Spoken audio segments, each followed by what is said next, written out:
Hello बच्चों, नमस्कार। आज पढ़ेंगे रूसी क्रांति के बारे में। यूरोप के सबसे पिछड़े औद्योगिक देशों में एक रूस में ये समीकरण पलट गया।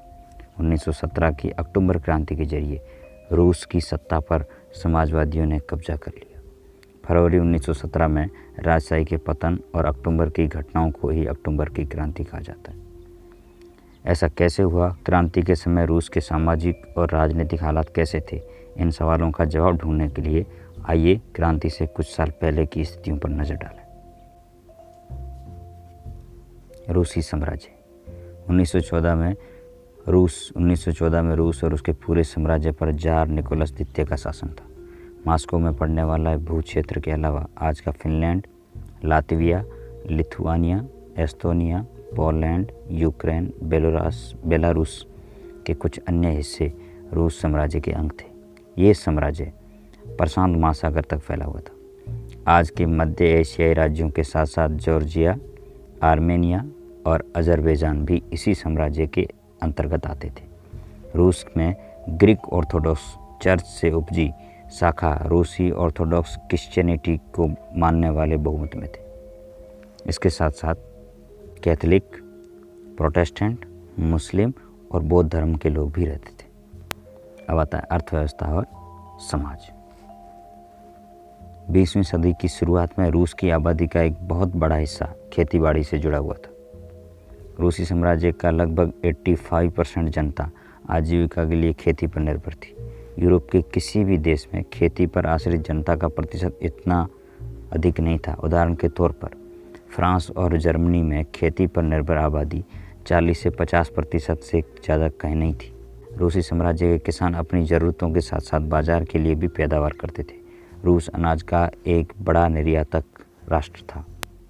उद्योग बहुत कम थे, जैसा कि आपको पता है। लोग ज़्यादातर खेती करते थे। सेंट पीटर्सबर्ग और मॉस्को प्रमुख औद्योगिक इलाके थे। हालांकि ज़्यादातर उत्पादन कारीगर ही करते थे, लेकिन कारीगरों की वर्कशॉपों के साथ साथ बड़े कल कारखाने भी मौजूद थे। बहुत सारे कल कारखाने 1890 के दशक में चालू हुए, जब रूस के रेल नेटवर्क को फैलाया जा रहा था।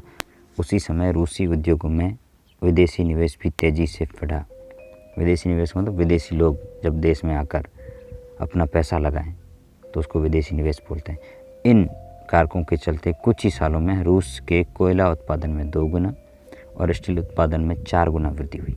सन 1900 तक कुछ इलाकों में तो कारीगरों और कारखाना मजदूरों की संख्या लगभग बराबर हो चुकी थी। ज़्यादातर कारखाने उद्योगपतियों की निजी संपत्ति थे। मजदूरों को न्यूनतम वेतन मिलता रहे और काम की पाली के घंटे निश्चित हो, इस बात का ध्यान रखने के लिए सरकारी विभाग बड़ी फैक्ट्रियों पर नज़र रखते थे। लेकिन फैक्ट्री इंस्पेक्टर भी नियमों के उल्लंघन को रोक पाने में नाकामयाब थे।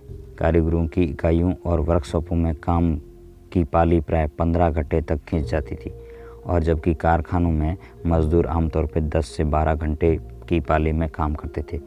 मजदूरों के रहने के लिए भी कमरों से लेकर डॉर्मेंट्री तक तरह तरह की व्यवस्था मौजूद थी। सामाजिक स्तर पर मजदूर बंटे हुए थे। कुछ मजदूर अपने मूल गांवों के साथ अभी भी गहरे संबंध बनाए हुए थे। बहुत सारे मजदूर स्थायी रूप से शहरों में ही बस चुके थे। उनकी योग्यता और दक्षता के स्तर पर भी काफ़ी फर्क था। सेंट पीटर्सबर्ग के एक धातु मजदूर ने कहा कि धातु कर्मी मजदूरों में खुद को साहब मानते हैं।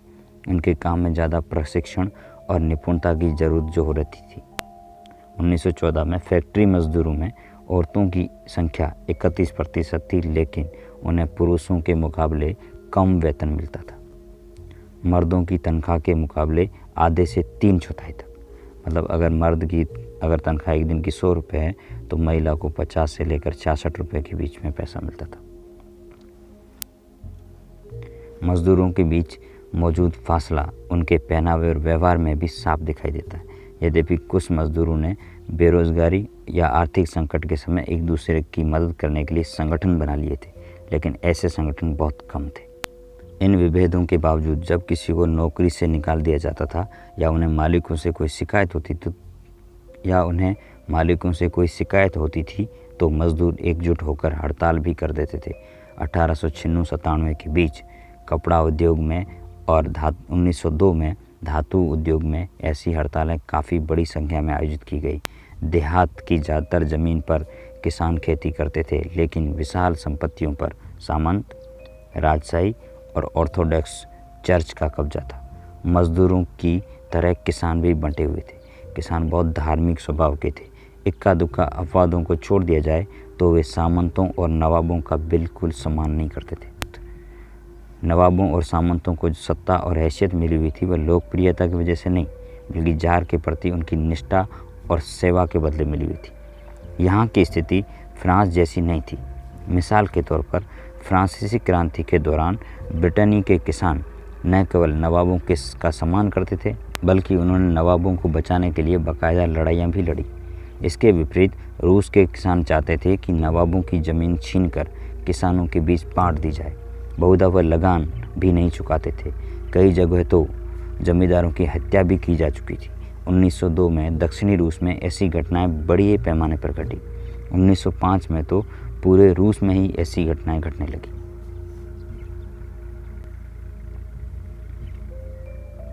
रूसी किसान यूरोप के बाकी किसानों के मुकाबले एक और लिहाज से भी भिन्न थे। यहाँ के किसान समय समय पर सारी ज़मीन को अपने कम्यून मीर को सौंप देते थे। फिर कम्यून ही प्रत्येक परिवार की ज़रूरत के हिसाब से किसानों को ज़मीन बांटता था। फिर आता है रूस में समाजवाद। 1914 से पहले रूस में सभी पार्टियां गैर कानूनी थी। मार्क्स के विचारों को मानने वाले समाजवादियों ने 1898 में Russian social democratic workers party, रूसी सामाजिक लोकतांत्रिक श्रमिक पार्टी का गठन किया था। सरकारी आतंक के कारण इस पार्टी को गैर कानूनी संगठन के रूप में काम करना पड़ता था। इस पार्टी का एक अखबार निकलता था। उसने मजदूरों को संगठित किया और हड़ताल आदि कार्यक्रम आयोजित किए थे। कुछ रूसी समाजवादियों को लगता था कि रूसी किसान जिस तरह समय समय पर ज़मीन बांटते हैं, उससे पता चलता है कि वह स्वाभाविक रूप से समाजवादी भावना वाले लोग हैं। इसी आधार पर उनका मानना था कि रूस में मजदूर नहीं बल्कि किसान ही क्रांति की मुख्य शक्ति बनेंगे। वे क्रांति का नेतृत्व करेंगे।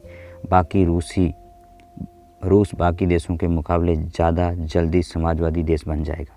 19वीं सदी के आखिर में रूस के ग्रामीण इलाकों में समाजवादी काफ़ी सक्रिय थे।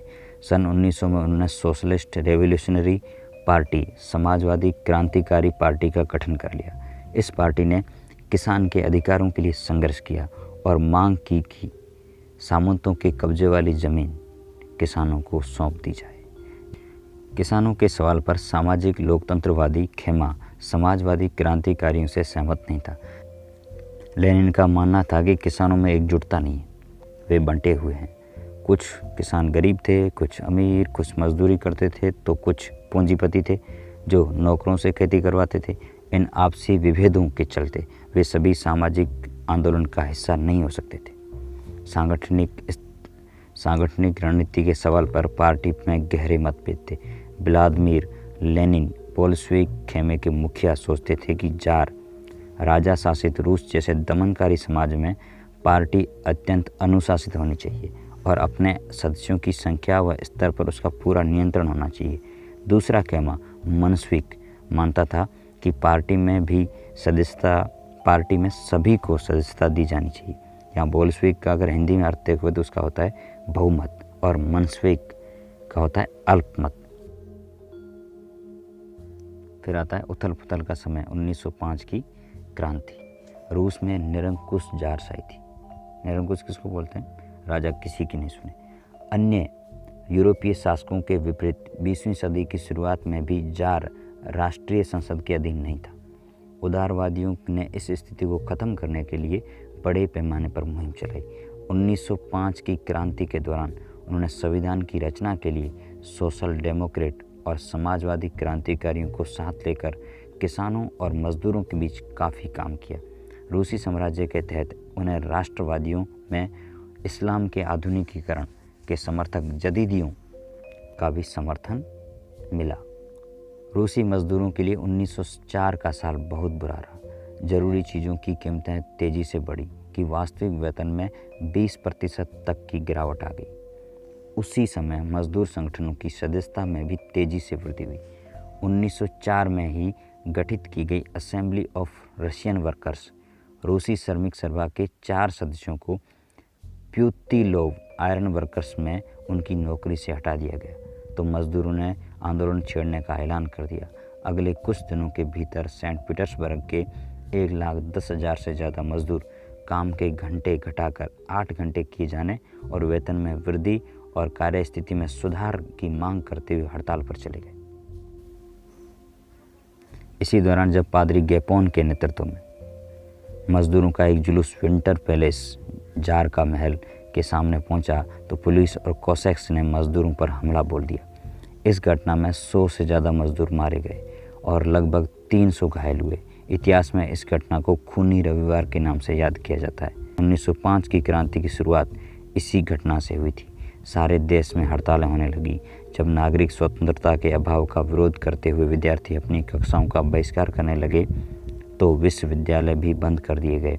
वकीलों, डॉक्टरों, इंजीनियरों और अन्य मध्यम वर्गीय कामगारों ने संविधान सभा की गठन की मांग करते हुए यूनियन ऑफ यूनियंस की स्थापना कर दी। जदीदी रूसी साम्राज्य में सक्रिय मुस्लिम सुधारवादी, इस शब्द को याद रखना, और वास्तविक वेतन इस बात का पैमाना है कि किसी भी व्यक्ति के वेतन में वास्तव में कितनी चीज़ें खरीदी जा सकती हैं। आपने मुद्रास्फीति सुनी होगी। इसमें क्या होता है कि जब वस्तु की कीमत बढ़ जाती है और रुपए की कीमत गिर जाती है, महंगाई से यही तो था ना। अगर 100 रुपये में पहले अगर हम 10 किलो शक्कर खरीद सकते हैं, लेकिन महंगाई बढ़ने पे अगर हम 8 किलो खरीद रहे हैं, इसका मतलब शक्कर की कीमत में वृद्धि हुई है और रुपए की कीमत में गिरावट आई। ठीक है। 1905 की क्रांति के दौरान जार ने एक निर्वाचित परामर्शदाता संसद या ड्यूमा के गठन पर अपनी सहमति दे दी। क्रांति के समय कुछ दिन तक फैक्ट्री मजदूरों की बहुत सारी ट्रेड यूनियनें, फैक्ट्री कमेटियां भी अस्तित्व में रही। 1905 के बाद ऐसी ज़्यादातर कमेटियां और यूनियनें अनधिकृत रूप से काम करने लगी, क्योंकि उन्हें गैरकानूनी घोषित कर दिया गया था। राजनीतिक गतिविधियों पर भारी पाबंदी लगा दी गई। जार ने पहली ड्यूमा को मात्र 75 दिन के भीतर पुनर्निर्वाचित, दूसरी ड्यूमा को 3 महीने के भीतर बर्खास्त कर दिया। वह किसी तरह की जवाबदेही या अपनी सत्ता पर किसी तरह का अंकुश नहीं चाहता था।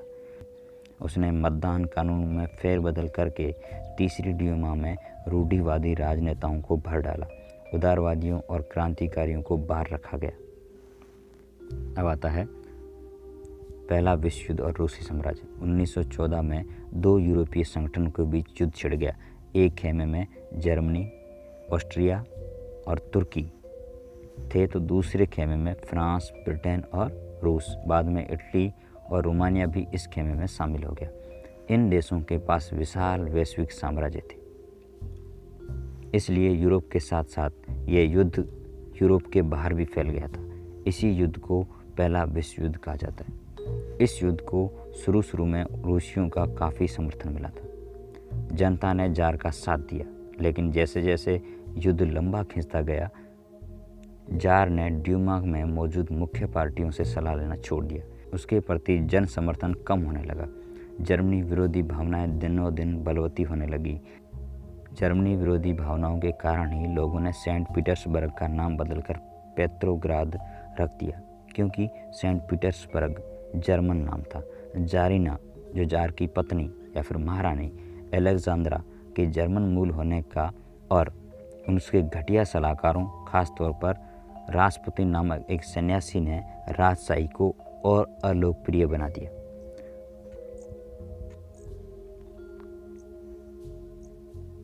प्रथम विश्व युद्ध के पूर्वी मोर्चे पर चल रही लड़ाई पश्चिम मोर्चे की लड़ाई से भिन्न थी।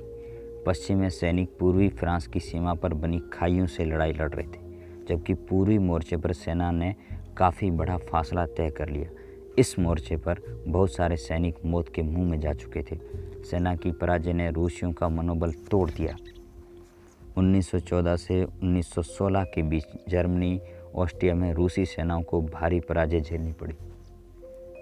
1917 तक 70 लाख लोग मारे जा चुके थे। पीछे हटती रूसी सेनाओं ने रास्ते में पड़ने वाली फसलों और इमारतों को भी नष्ट कर डाला, ताकि दुश्मन की सेना वहां टिक ही ना सके।